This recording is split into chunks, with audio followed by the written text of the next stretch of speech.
वसुदेवसुतं देवं कंसचाणूरमर्दनं देवकी परमानन्दनं कृष्णं वन्दे जगद्गुरु। सर्वप्रथम मैं अपने माता पिता के श्री चरणों में प्रणाम करके और उनके उपरांत हमारे परम श्री सद्गुरुदेव भगवान, सभी संत समाज, श्री राधा रानी, श्री श्याम सुंदर, श्री प्रिया कांजू के चरणों में कोटि कोटि नमन। मैं अपनी श्री राधा रानी, श्री प्रिया कांजू से प्रार्थना करता हूँ, हे श्री प्रिया कांजू, इस पूरे विश्व की जो आज पीड़ा है अथवा पूरे विश्व में सुख शांति प्रदान कर पूरे विश्व का कल्याण करें। और अब आप सभी प्रभु प्रेमीजनों को, भक्तजनों को मैं श्री 1008 श्री देव ऋषि नंदनम बालक दास जी महाराज में आप सबको मैं हृदय से साधुवाद और मेरा प्यार भरा राधे राधे। आप मैं परमात्मा से प्रार्थना करता हूँ, आप जहाँ भी हैं, जैसे भी रहें, खुशहाल रहें और मेरे ठाकुर की श्री चरणों की भक्ति आपको प्रदान में होते रहे। आप अपने जो भी देवता को अपने आराध्य बनाए हैं, मैं नहीं जानता, चाहे आप जो भी आपके आराध्य हो देवता, मैं उन देवता से, देवता तो एक ही है, मैं परमात्मा से प्रार्थना करता हूँ कि अपने श्री चरणों की भक्ति आपको प्रदान करें, जिससे आपका चित्त हमेशा धर्म के मार्ग पे लगा रहे, हमेशा धर्म पे आप चलें और आपका जीवन धर्म के कार्य में हमेशा लगे रहे। मेरे प्यारे, कुछ समय से 2-4 दिन से मैं आपको फेसबुक के माध्यम से मैं लाइव नहीं कर पा रहा हूँ। कुछ टेक्निकल प्रॉब्लम की वजह से, कुछ स्थिति की वजह से, हमारे यहाँ टेक्निकल प्रॉब्लम है जैसे नेटवर्किंग, बिजली और अन्य जो समस्या है, इसकी वजह से मैं आप सबको लाइव नहीं कर पा रहा हूँ। इसके लिए क्षमा चाहेंगे। मैं कुछ समाज, देश धर्म समाज के प्रति मैं कुछ कह नहीं पा रहा हूँ, इसके लिए क्षमा करिएगा, क्योंकि परिस्थिति ऐसी है कि मैं कुछ कर नहीं सकता। तो आइए, ज़्यादा समय न लेते हुए हम लोग कुछ समाज और राष्ट्र और धर्म के बारे में जानें। मेरे प्यारे, हमारे देश में एक बहुत बड़ी दुखद घटना है, जो कि महाराष्ट्र पालघर के उपरांत 2 साधु समाज को पीट कर उनकी हत्या कर दी गई। मेरे प्यारे, लॉकडाउन का उद्देश्य ये नहीं है कि आप किसी की हत्या करो या किसी की जीवन ही समाप्त कर दो। ये लॉकडाउन का उद्देश्य ये नहीं है कि कोई व्यक्ति कोई सामग्री खरीदने के लिए, आवश्यकता वस्तु खरीदने के लिए जा रहा है तो आप उसे ये कहकर उसे मार दो कि नहीं, आपने लॉकडाउन का पालन नहीं किया है, आपने उसे तोड़ा है। नहीं, पहले उसकी स्थिति जानने की कोशिश करो, वो क्यों आया है। क्योंकि सरकार भी कह रही है कि जब बहुत बड़ी आवश्यकता हो तो आप, ज़रूरत जब हो तभी आप अपने घरों से निकलें, वो भी सुरक्षा के अनुसार, जैसे अपने एक दूसरे से कुछ दूरी बनाकर, अपने मुख पे मास्क लगाकर, ऐसे जो उन्होंने बताया है उस तरीके का नियमों का पालन करके आप निकलें। ज़रूरी अगर हो, क्योंकि सामने वाला जब आपसे पूछे तो उसको ये लगना चाहिए कि हाँ, आप वास्तव में ज़रूरी कार्य के लिए आप आए हैं। तो वो लोग ज़रूरी कार्य के लिए जा रहे थे, तो इसलिए हम आप सबसे निवेदन करेंगे कि आप किसी को ऐसा उसके साथ दुर्व्यवहार न करें, जिसकी वजह से हमारे देश की हंसी हो, हमारे राष्ट्र की हंसी हो, हमारे धर्म की हंसी हो या हमारे समाज की हंसी हो। क्योंकि भारत एक धीर गंभीर वाला देश है और इस देश में महापुरुष रहा करते थे। इन महापुरुषों ने अपने रक्त को सींचकर इस भारत को महान बनाया है। ऐसे ही भारत को महान नहीं कहते हैं मेरे प्यारे, इस भारत में महान महानुभाव रहे हुए हैं। एक से एक महान व्यक्ति अपने जीवन की पद्धति को गुजारा है और इस भारत के महान को महान और बनाइए, अन्यथा आप इस तरीके का दुर्विचार करके आप मत करिए। हम लोग एक दूसरे को क्यों मारते जानते हैं? इसके पीछे रीजन है। रीजन क्या है? बोले हम ये कहते हैं कि वो दूसरी जात का है, ये दूसरे वर्ण का है, ये दूसरे वर्ण का है, इसलिए हम उसे मारने का कार्य करते हैं। मेरे प्यारे, इस समाज को यदि बांटने वाला ने अगर बांटा है, यदि ये समाज बटा है, या हमारे देश में आज भी यदि अगर हमारे देश का विकास नहीं होता है तो इसके पीछे जातवादी है, जातवादी है। एक और निवेदन, ये वीडियो कभी भी कट सकता है, तो जहाँ तक संदेश जाए वहाँ तक मैं देने की कोशिश करूँगा। जैसे हमारे समाज में कहते हैं, भगवान श्री कृष्ण कहते हैं, जन्मना जयते शूद्राः संस्कार आत्मजा जुरच्यते। जैसे हमारे भारत में, हमारे भारत, पहले तो पूरा भारत ही वर्ष था, पहले पूरा भारतवर्ष था, कोई देश नहीं था, पहले भारत ही वर्ष था, पूरे भारतीय लोग थे, इसमें ना कोई जात था, ना पात था, ना भेद था, ना भाव था। देखिए 4 वर्णों का वर्णन किया गया। पहले जैसे कहते हैं ना, प्रथम ब्राह्मण, द्वितीय क्षत्रिय, तृतीय वैश्य और चतुर्थी शूद्र। मेरे प्यारे, सबसे पहले शब्द पे हम और आप चर्चा करते हैं। आइए जानते हैं कि ब्राह्मण किसे कहते हैं। सबसे पहले हम और आप जानते हैं ब्राह्मण किसे कहते हैं। एक बात बताओ मेरे प्यारे, ब्राह्मण कुल में केवल पैदा हो जाने से व्यक्ति ब्राह्मण नहीं होता। यज्ञोपति धारण कर लेने से व्यक्ति ब्राह्मण नहीं होता। एक तोते की तरह वेद शास्त्र कंठस्थ कर लेने से कोई ब्राह्मण नहीं होता। ब्राह्मण कुल में पैदा हो जाने से कोई ब्राह्मण नहीं होता। ब्राह्मण वो है जो ब्रह्म ज्ञान का साक्षात्कार करे। ब्राह्मण वो है जो संसार के इस विराट रचना का आत्म साक्षात्कार करे। ब्राह्मण वो है जो धर्म का आधार बने। ब्राह्मण वो है जो धर्म की स्थापना करे। ब्राह्मण वो है जो धर्म को आगे बढ़ाए। ब्राह्मण वो है जिसके अंदर संतोष है, वो ब्राह्मण ये मुखमासी। ब्राह्मण भगवान के मुख कहते हैं। लेकिन सभी ब्राह्मण जो कुल में पैदा हो गया, क्या वो ब्राह्मण है? ब्राह्मण अपने ज्ञान के द्वारा अपने धर्म को आगे बढ़ाए। ब्राह्मण वो नहीं है मेरे प्यारे कि जो सिर्फ ब्राह्मण कुल में पैदा हो गया और वो सारी चीजें करता है जो शूद्र करता है? ब्राह्मण वो है जो हमारे धर्म के लिए अपने जीवन को परित्याग कर दे, अपने जीवन को उस धर्म में लगा दे, वो ब्राह्मण है। मैंने कहा ना कि ब्राह्मण तत्व को यज्ञोपति धारण कर लिया तो ब्राह्मण नहीं है। सिर्फ कंठ तिलक लगाने से ब्राह्मण और नहीं होता। कंठास वेद पुराण शास्त्र कर ले तो ब्राह्मण है? नहीं। ब्राह्मण की उस पद्धति को समझो आप पहले। ब्राह्मण कौन है?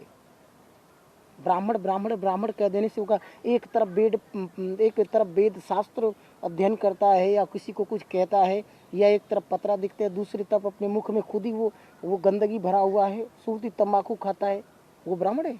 ब्राह्मण एक मुखवासी। ब्राह्मण भगवान का मुख है, तो अपने मुखमंडल को कैसे गंदा कर सकता है? कैसे अपने मुख को अपवित्र कर सकता है? ब्राह्मण वो है जो मदिरा पान करता है। ब्राह्मण कुल में पैदा हो गया और लोग कहते हैं ब्राह्मण है, वो ब्राह्मण है? ब्राह्मण कुल में पैदा हो जाने के बाद मदिरा पान करता है, वो ब्राह्मण नहीं हो सकता है, वो तो शूद्र से भी नीचे है। ब्राह्मण वो है जिसके अंदर सद्विचार है। ब्राह्मण वो है जिसका आचार विचार सुंदर है। ब्राह्मण वो है जो विवेकवान है। जो पहले बोला उसके उपरांत ये भी सारी चीजें हैं।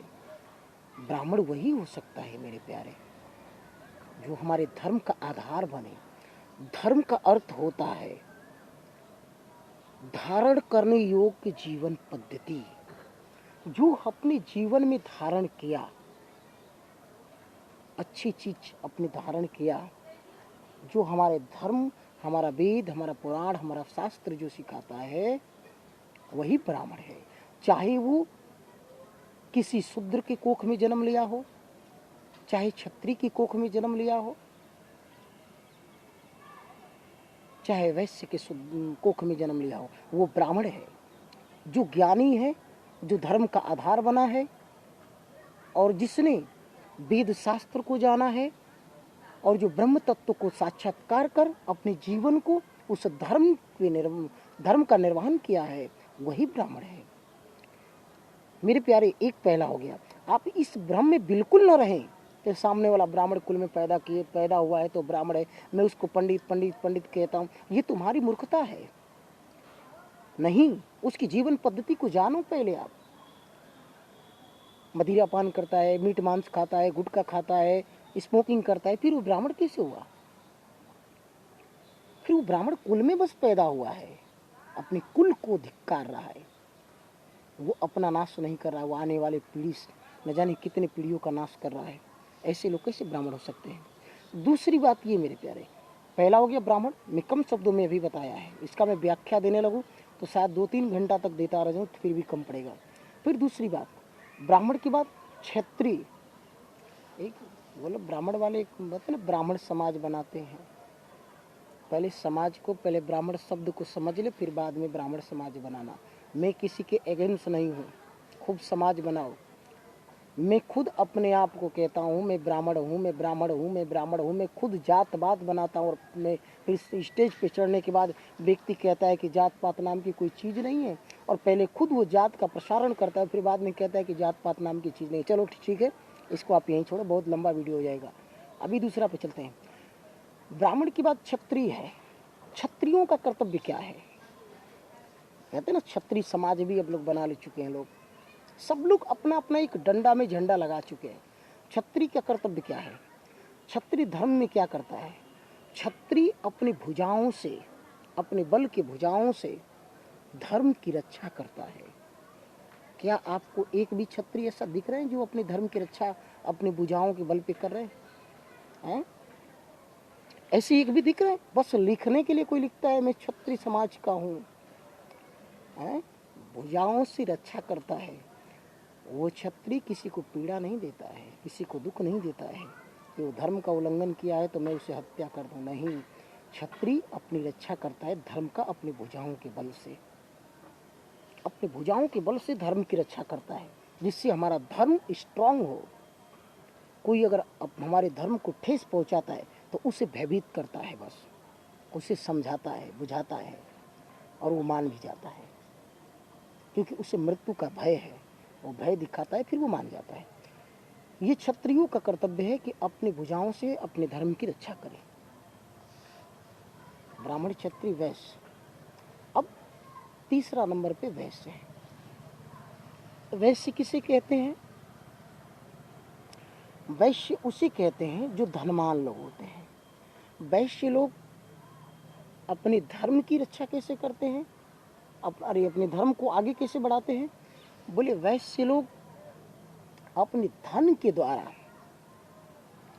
अपने धन के द्वारा अपने धर्म को आगे बढ़ाते हैं।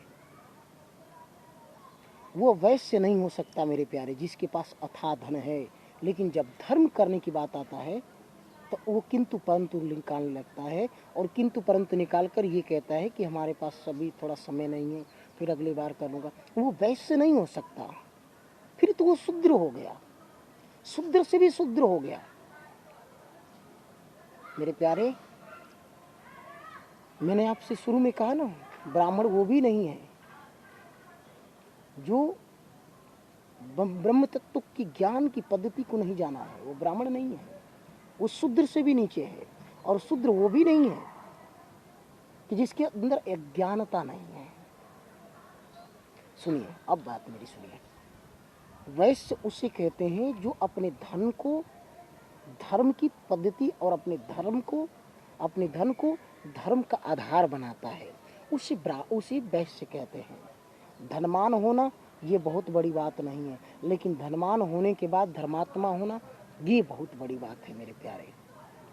वो बड़े नहीं हैं जो अपने से छोटे लोगों को छोटा दिखाना चाहते हैं।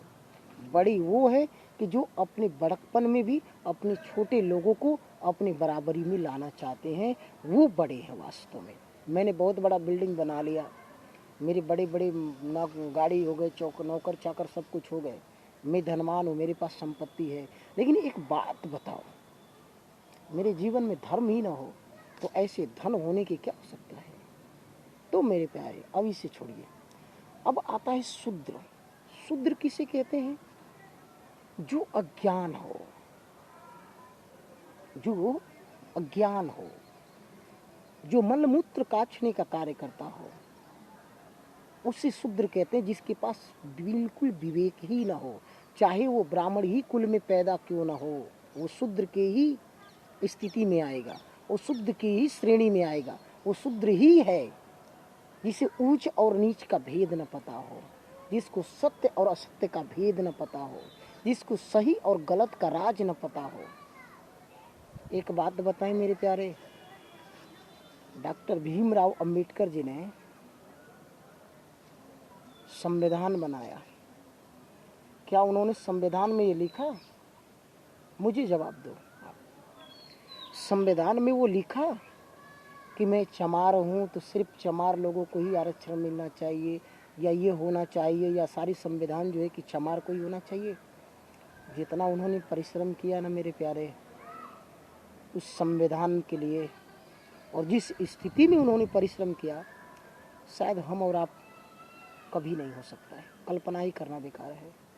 और आज हम लोग उन अंबेडकर जी को, डॉक्टर भीमराव अंबेडकर जी को, हम लोग उन्हें एक छोटी जात से देखते हैं। छोटी जात से नहीं, उनका विचार देखो। इंसान छोटा और बड़ा जात से नहीं होता है, इंसान अगर छोटा बड़ा होता है तो वो विचारों से होता है। उन्होंने आज संविधान बनाया कि आज पूरा हमारा भारत उस संविधान के अकॉर्डिंग चलता है, उस संविधान के दायरे में चलता है। और जब उन्होंने संविधान बनाया तो उन्होंने संविधान के अंतत्व में ये भी लिख दिया कि इस संविधान के अंदर मैं भी आता हूँ। कितनी बड़ी बात उन्होंने लिखा। वो कुछ लिख सकते थे, लेकिन परंतु उन्होंने कुछ ऐसा नहीं किया।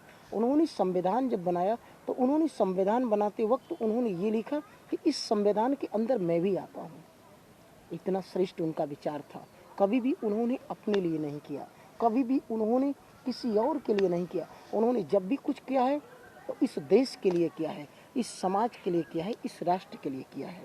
मेरे प्यारे, उन्होंने कभी भी जात पात, लेकिन आज हम लोग यदि उलझे हैं तो सिर्फ जात पात में। यदि हमारे देश का विकास नहीं होता है तो सिर्फ जात पात की वजह से, यदि हमारे देश का विनाश होता है तो सिर्फ जात पात की वजह से, यदि हमारा समाज आगे नहीं बढ़ता है तो सिर्फ जात पात के पीछे, और यदि हमारा राष्ट्र आगे नहीं बढ़ता है तो सिर्फ जात पात के पीछे, यदि हमारा धर्म की आज उन्नति नहीं हो रही थी सिर्फ जात पात के पीछे। ये जात पात भेदभाव किसने बनाया? कुछ लोगों ने, चंद पैसों के लिए उन्होंने भेदभाव और जात पात बना दिया। और आज जब मैं किसी पार्टी का नाम नहीं ले रहा हूँ, आप हमारे कोड भाषा को समझने की कोशिश करें। और आज जब वो स्टेज पे चढ़ते हैं तो हम कहते हैं कि वही जात पात नहीं है, हम और आप सब भाईचारा है और हमको और आपको मिलकर चलना चाहिए। है? एक बात बताओ, क्या हमें और आपको मूर्ख नहीं बनाते? जब तुम्हारे अंदर जात पात नहीं तो तुम्हारा झंडा किस काम का? तुम्हारा झंडा की पहचान क्या होनी चाहिए? क्यों है इस झंडे की पहचान? किसी का कुछ, किसी का कुछ, किसी का कुछ, क्यों है? उनको देखोगे ना तो दो जगह, दो स्टेजों पे ऐसे एक दूसरे का निंदा करेंगे, ऐसे एक दूसरे का निंदा करेंगे, जैसे लगता है कि एक दूसरे बंदूक लेकर दूसरे के ऊपर खड़ा है मारने के लिए। और जब वो स्टेज से नीचे उतरते हैं ना तो दोनों जाने हाथ मिलाते चलते हैं और एक ही जगह बैठ के वो लोग लंच बॉक्स करते हैं, लंच करते हैं। जैसे उस कोर्ट में होता है ना, दो वकील आपस में लड़ते हैं दो केसों के लिए, और जब सामने आते हैं तो एक ही टेबल पे दोनों चाय पीते नजर आते हैं, वही वकील। वही गति इन लोगों की है। हमें और आपको जात पात में बांट दिए और आज कहते हैं जात पात कुछ नहीं है, भेदभाव कुछ नहीं है, आपस में हम लोग भाई भाई हैं। जब उनको कुछ लेना होता है तो भाई भाई करते हैं, और जब कुछ नहीं लेना होता है तो फिर सीधी से कहते हैं तुम तो एक छोटे जात के हो, प्लीज तुम बाहर रहे हो, अभी मैं आ रहा हूँ। फिर मेरे प्यारे, कमियाँ उनकी नहीं है, कमियाँ हमारी और आपकी है। हमारी और आपकी विचार कम है। शूद्र किसे कहते हैं? शूद्र मलमूत्र काछने का जो कार्य करता है वो शूद्र है। जो अज्ञानी है, जो मूर्ख है, जिसके पास विवेक नहीं है, जिसके पास उचित और अनुचित में अंतर करने के लिए उनके पास विवेक नहीं है, वो शूद्र है। जो धर्म को नहीं जानता, जो समाज के विषय में नहीं जानता, जो राष्ट्र के विषय में नहीं जानता, जो देश की राज्य को नहीं जानता, वो शूद्र है। जो अपने जीवन की पद्धति को नहीं जानता वो शूद्र है। और उस शूद्र की कोख में पैदा हुआ यदि ज्ञानी है, ब्रह्म तत्व को जानता है तो ब्राह्मण है, वो ब्राह्मण है। यदि ब्राह्मण के कुल में यदि ऐसा पैदा हुआ है कि जो उचित अनुचित, ऊंच नीच, भेदभाव, सत्य असत्य जीवन की पद्धति को नहीं जानता, वो शूद्र है। मेरे प्यारे, जब परमात्मा ने किसी प्रकार का हमें भेदभाव नहीं किया, हमको पैदा करने में, हमको और आपको दोनों जाने को इसी तरीके से पैदा किया, एक ही स्थिति में पैदा किया, तो एक बात बताओ, परमात्मा ने जब भेदभाव नहीं किया तो हम और आप भेदभाव क्यों? लेकिन अब ये पॉसिबल नहीं है कि हम और आप एक समूह बनाकर चलें अथवा इस भेदभाव को मिटा दें, ये असंभव है अब, क्योंकि ये समाज अब जात पात में उलझ चुकी है। उलझाने वाले ने हमें और आपको उलझा दिया है और आज हम उलझ चुके हैं। और हम लोग किसी को कुछ देते भी है ना, तो ये सोच कर देते हैं ये मेरे जात का है, ये मेरे जात का है, और सब लोग उस डंडे के नीचे आ गए हैं, अपने अपने जात वाले एक एक अपना डंडा बनाकर खड़े हैं। इससे मतलब क्या होता है जानते हो? हमारे भारत की या जिस देश में जब ऐसे ऐसे लोग हो जाते हैं ना, उस देश का कभी विकास नहीं होता है। ऐसे ऐसे जाहिल लोग हैं जो हमारे देश को चलाने का कार्य करें, हमारे समाज को चलाने का काम करें, जिसको लोकतंत्र की पद्धति नहीं पता है, वो तो छोड़ो ना, लोकतंत्र का अर्थ नहीं पता है, और क्या बताएं आपको। ऐसे ऐसे लोग हमारे गांव को चला रहे हैं, ऐसे ऐसे लोग हमारे शहर को चला रहे हैं, ऐसे ऐसे लोग हमारे प्रदेश को चला रहे हैं। मैं किसी के ऊपर कटाक्ष नहीं कर रहा हूँ, परंतु मैं एक बात कह रहा हूँ कि हमारे देश की उन्नति कैसे विदेशों में होती है ना, तो उसकी पूरी की पूरी जीवन पद्धति देखी जाती है, वो उसका चरित्र क्या है, उसका क्वालिफिकेशन क्या है, उसकी एजुकेशन क्या है, ये सारी चीज़ देखी जाती है, उसके योग्य है। आज हमारे देश में ये स्थिति पे है, कल ये हो जाएगा तो हमारे देश को आगे बढ़ाएगा कि पीछे ले जाएगा, तब जाकर उनको उस योग्यता की जब वो रहता है तो उसको उस स्थान पे डाला जाता है कि हाँ तुम यहाँ कुछ कर सकते हो, तो ठीक है अपनी तैयारी करो। हमारे देश में ऐसा कोई सिस्टम नहीं है, हमारे देश में ऐसा कोई नियम नहीं है। हमारे देश में यदि कोई नियम है तो ये है, आपके पास पैसा है, आपके पास धन है, तो आपके पास सारी चीज़ है, आप आओ समाज में खड़े हो जाओ, 4 दिन लोगों को हाथ मिलाओ, आप कल के लिए हो गए, आपको सीट मिल गया, कहानी ख़त्म। देश को कितना भी लूटो, कुछ भी करो, कोई फर्क नहीं पड़ता। मेरे प्यारे, ये भारत वो भारत है जिसे लोग कहते थे कि भारत एक सोने की चिड़िया है। क्या ये सोने की चिड़िया के संदर्भ में क्या आप कुछ जानते हैं? सोने की चिड़िया लोग क्यों कहते थे, इसके पीछे रीजन क्या है? सोने की चिड़िया है क्या? अब इसके पे मैं व्याख्या करूं तो बहुत ज़्यादा होगा। मैं अब इस वीडियो को समाप्त के सत्र के तरफ ले जाने की कोशिश करता हूं। मैं यही कहूँगा, इस वीडियो को बनाने का उद्देश्य यही है कि आप स्वयं सतर्क रहें और अपने परिवार को भी अलर्ट करें और स्वच्छ रहें और नियमों का पालन करें और अपने घरों में वेद शास्त्रों का अध्ययन करें और अपने जीवन की पद्धति को उस उन्नति की तरफ ले जाएं जिसे आपकी जीवन की पद्धति को आवश्यकता है। अपने जीवन के सार को समझने की कोशिश करें। हमारे जीवन का उद्देश्य क्या है, हमारे जीवन का सत्य घटना क्या है, हमारे जीवन की सच्चाई क्या है, इसके विषय में जानने की कोशिश करें। यही आप सबसे मेरा निवेदन है, प्रार्थना है कि आप जीवन के सत्य को समझें। सनातन धर्म ही सर्वश्रेष्ठ क्यों है, मैं इसके प्रति एक पुस्तक का वर्णन कर रहा हूँ। मैं फिर आपके मध्य में फिर ये पुस्तक प्रस्तुत करूँगा। तब तक के लिए आप सभी को मेरा प्यार भरा राधे राधे।